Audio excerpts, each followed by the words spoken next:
I think یہ جو sentence ہے نا جو آپ نے بولا تھا کہ اللہ سنبھالے گا، ultimately you have to leave everything to اللہ. اور قرآن مجید میں بھی اللہ ایون نبی صلی اللہ علیہ وسلم کہتے ہیں نا کہ تم مشورہ کرو لیکن اس کے بعد اللہ پہ توکل کرو اور چھوڑ دو، اللہ تعالیٰ اس کو سنبھال لے گا. آئی تھنک جب ہمیں یہ بلیف ہو گیا نا کہ کائنات کا نظام چلانے والا اللہ ہے، لوگوں کے دلوں کا کنٹرول اللہ کی دو انگلیوں کے درمیان ہے، حدیث میں آتا ہے.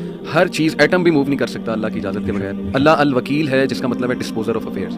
تمام افیئرز اللہ نے ڈسپوز آف کرنے ہیں. جو آپ کی زندگی میں ہو رہا ہے یہ آپ توکل رکھیں، یقین رکھیں کہ وہ اللہ کی اجازت سے ہو رہا ہے، اس کا ایک مقصد ہے. بس آپ نے یہ تلاش کرنا ہے بجائے کہ اس غم کو اپنے سر پہ چڑھانے کے. جیسے آپ نے کہا you just have to find out کہ یار یہ آیا کیوں ہے، اس کا مقصد کیا ہے، یہ مجھے کیا سکھانا چاہ رہا ہے. اور سجدے میں جا کے بندہ رو پڑے اللہ کے آگے، اللہ سے تقویت مانگے، اللہ سے کہے کہ اللہ مجھے پرسپیکٹیو دے. بلکہ میں ایک کوٹ پڑھ رہا تھا، ایون دو ہی از اے نان مسلم رائٹر ہے بہت بڑا، میرے ذہن سے ابھی خیر نام نکل گیا، انہوں نے بڑی کمال کی بات کی.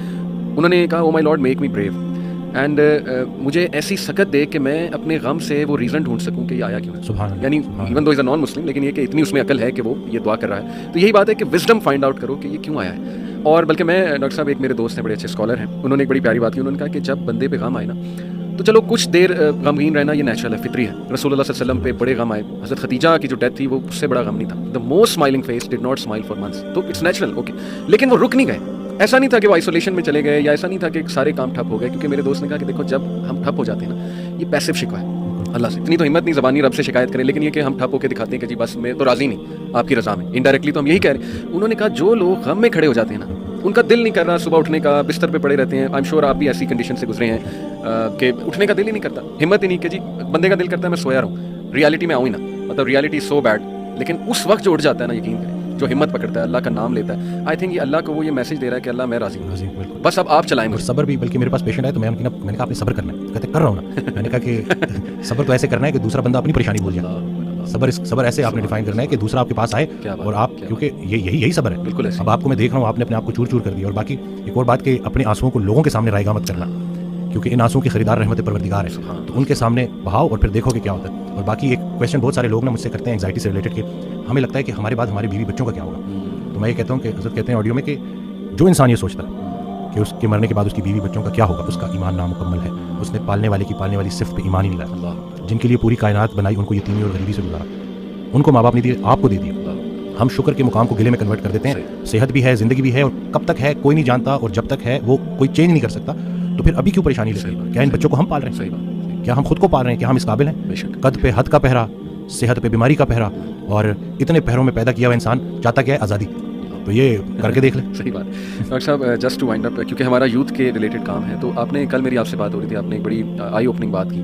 آپ نے کہا کہ ہم نہ ہی مینٹلی، نہ ہی فزیکلی، نہ ہی اسپرچولی اپنی یوتھ پہ کام کر رہے ہیں، اور ہم ایک بہت کمزور جنریشن چھوڑ کر جا رہے ہیں. تو what is your message for the youth in particular? کیونکہ مینٹلی بھی، ایموشنلی بھی، فزیکلی بھی آپ کی بات ٹھیک ہے، ہم ایک کوئی طاقتور جنریشن نہیں چھوڑ کے جا رہے. دیکھیں اصل میں بہت چیلنجنگ ہے، لیکن ان بچوں کو یہ سمجھنا ہوگا کہ ابھی چونکہ عمر ایسی ہوتی ہے. اس دن بھی ایک کوئی ہارٹ بریک ہو گیا تھا تو پراپر نہ صحیح ڈپریشن میں، تو میں نے اس کو کہا کہ ہر اس انسان کا شکریہ جس نے میری آنکھوں کو آنسو دیے. یہ آنسو مجھے اللہ کے پاس لے گئے. اس انسان کا سب سے بڑا تحفہ یہ جدائی ہے، صرف جو اللہ کے پاس لے کے جائے گی. لوگ کیا کرتے ہیں، یہ جو غیر اسلامی تعلقات، اسی طرح سے غیر شرعی چیزیں، یقین جانیں آپ جتنی مرضی دیکھ لیں سکون نہیں ملے گا آپ کو. اور یہی جو آپ کی گروئنگ ایج ہے نا، اس میں آپ کے ہارمونز بھی آن پوائنٹ بہترین ہیں. اسی عمر میں آپ نے اسپورٹس میں انڈلج ہونا ہے، آپ نے پراپر طریقے سے ڈائٹ کا خیال رکھنا ہے، اور سب سے بڑھ کر یہی لرننگ ایج ہے، اس میں آپ نے سیکھنا ہے. اور جیسے جیسے آپ ایک قدم بڑھائیں گے اللہ کئی گنا زیادہ آپ کے قریب آتا جائے گا.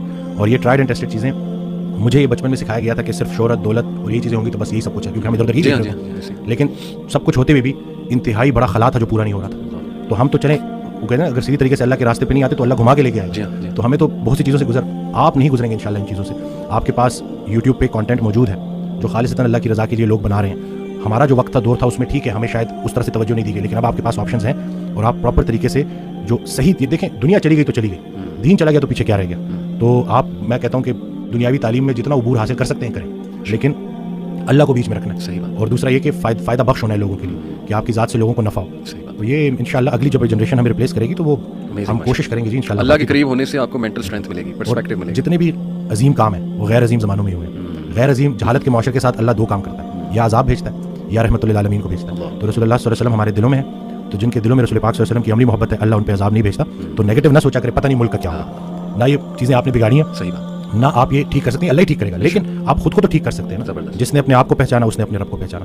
تو اپنے آپ سے آپ آشنائی حاصل کر لیں اور دیکھ لیں کہ آپ کا انٹرسٹ کیا ہے. جو بھی کام کریں انٹرسٹ سے کریں، اور اس میں حصہ لوگوں کا رکھتے ہیں کہ